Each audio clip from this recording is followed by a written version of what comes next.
Good afternoon. It is Sunday, June 30th. Just wanted to do a quick review of how I trade, how I add to positions, my triggers for entry, and how I think about risk in our units. Um, I found just a couple trades a day over the last 4 trading days that I traded. So these are actual trades, not, theoretical, could have been. It's so easy to look back on a chart and say, oh, look, here's some great entries. But these are ones that I actually took or actually got 5 or more R on these trades. I had a couple questions just about my trade plan. And so I'll just kind of cover a few of those things real quick before we get started. So I risk 10 points per trade. However many contracts you use, I like that as opposed to saying a dollar amount, because as I scale up, my risk is still going to stay 10 points. Whether I'm trading one contract or 10 contracts or 100 contracts, my strategy is 10-point risk per trade. Each trade equals one risk, or 1R unit, and I risk 4R on the day. That's my max loss. So 4 losers in a row and I'm done. Or if I'm up, 10R in the day and I'm back down to plus 6R, I'm done. I'm locking that in. I trail that up throughout the day. For my exits, usually my first entry is a 30-point take profit, so a 3R. And then after that, it's a little bit more kind of play it by ear. But the more I add to a position, the less I'm looking to make on those individual trades. So on my second entry, I might look for 20 or 30 points, 2 or 3R. And my third entry, I might only be looking for 20 points. So my first position is usually 30. Sometimes 4 is what I'm 40. 4R is what I'm looking for. And that's how I deal with that. For my entries, I only use the 5 and 15-minute chart. I do use other time frames for analysis. Like I really like the 4 hour, and I'm looking for using the 15-minute to find the 4 hour pivots. I don't go lower than the 5 minute though for any of my entries. I do occasionally look at the 2 minute just to see if there has been a 2 minute trend change. Sometimes you'll see a big move right off a low or right off a high, and you want to have a 2 minute trend change. I won't believe in that move quite as much, but I do only use the 5 and 15-minute for entries. For the most part, my entries are all based on previous candle breaks. So just kind of explain that there. So right here, if I was to look long, I'll be entering on this candle with a break of the previous high. If I was going short, which I did here, I entered short on the break of the previous candle. Go long here, I'm entering on the break of that previous candle, and I'm going to go short, I'm going to enter on the break of the previous candle.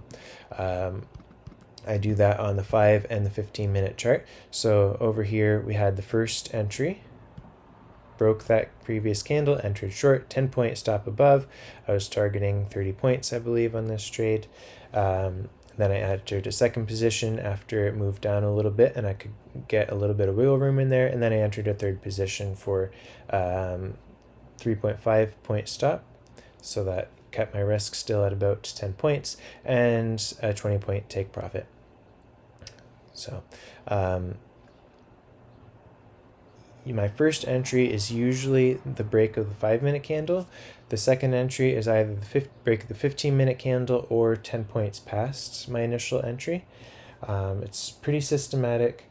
It takes a lot of the, should I add or shouldn't I add? I just have these different levels that I enter at. If the level's too close, and let's say my first entry is here, my second entry could have been there, that's too close together, my stop would have to be like just so close that it's not worth it. I'll most likely get stopped out.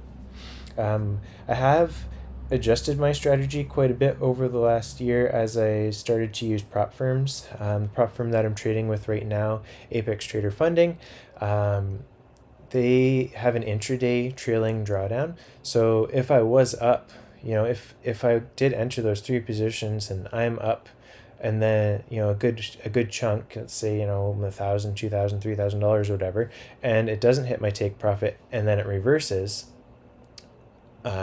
Even though maybe I moved my stop to break even and didn't lose anything, I'm losing a lot of that trailing drawdown. So I found that while using the prop firm, just taking profits at set levels, scaling out like I scale in, helps to kind of eliminate some of that downside risk of that trailing drawdown being, just totally wrecked, even though you could have a break-even trade, or maybe you moved your stop to 1 hour after getting into all those positions. It's still a winning trade, not as much as you would have liked, but it could wipe out your trailing drawdown. So I like to scale in, I like to scale out. And then the other thing is I use, just as a tactile method and a visual method of keeping track of my risk for the day, I use poker chips in front of me. I have 4 poker chips. Each one of those represents 1R. I have 2 white ones, a blue one, and a red one. The 2 white ones, they're my first 2 risks. My blue one is all right. Now, you're getting close to your max loss, and my red chip is my last one of the day. It's, if I lose this trade, then I'm done for the day. And then if I'm down, say 3R, and then I have a 5R trade, well, now I've got I'm reloaded, and I can go back in starting fresh. And then as I move up, I move my trail as well. So I have an intraday trailing drawdown with the prop firm, but I also have intraday trailing drawdown with my strategy. So if I'm up 10R, and I move my daily stop up to plus 6R, and so on as I go. And then I also stop at a set goal. So I like my winners to be 3 times my losers at least. I also like my winning days, my day maker to be 3 times my losing days. So I'm willing to lose 4R in a day. I stop if I ever get to plus 12 or greater risk on the day. So that 1 winning day can wipe out the 3 losing days that I had. So let's just go over a couple more quick trades that I did. Here's another one on Monday, the 24th. We had an inside bar, took that short for I put 32 points because I had a little bit of commissions that I wanted to cover, but I always still count it as 30 points regardless, if it's a point or 2 off. But I wanted a little bit more just to cover those extra commissions that I had. So I took a 1 to 10, and then I added another one on this second inside bar. My average would have been right around here, with my stop basically at my initial entry there above that previous candle, and then I scaled out the second one at 20. So 5R trade. Of course, I could have got more. It's always hindsight, but the most likely scenario on this trade was after the size of going to a higher high I was thinking, a higher low and then continuation. But these are actual trades, not just, oh, look, I could have made whatever, X amount. Here's another one here. I've got a couple on this day. Let's just do, this one's a nice one right here. So we had a 5-minute, we had a nice push up, a pullback for 5-minute higher low. We had a little EQ. Then I entered on the 5-minute break here. This candle, the 1010 candle, broke the 1005 candle. I have a order set right at that level. It was a 3R for that first one. I entered a second one with a break of that high, breaking out of this consolidation pattern and confirming the 5-minute uptrend for 20 points. And I didn't go for a whole lot more because we were at 5-minute overbought and 15-minute overbought, so I wasn't going to try and push my luck too far. I could have got a little bit more, sure, but I'm happy with 5R trades. So there's another one. And then I had a couple other ones there. Let's just go to another day real quick.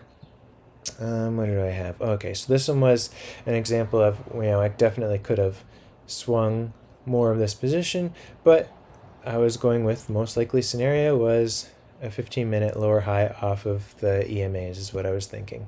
That was my game plan. I stuck to it. I'm happy about that. But here we go. So we had my first entry. We came down, we broke above. It was a little bit higher than that. I should have entered right about there, but by the time there was a little bit of slippage, and I almost got stopped out. Had a second entry when we came back up after testing that low right there, which was the break of the 15-minute candle.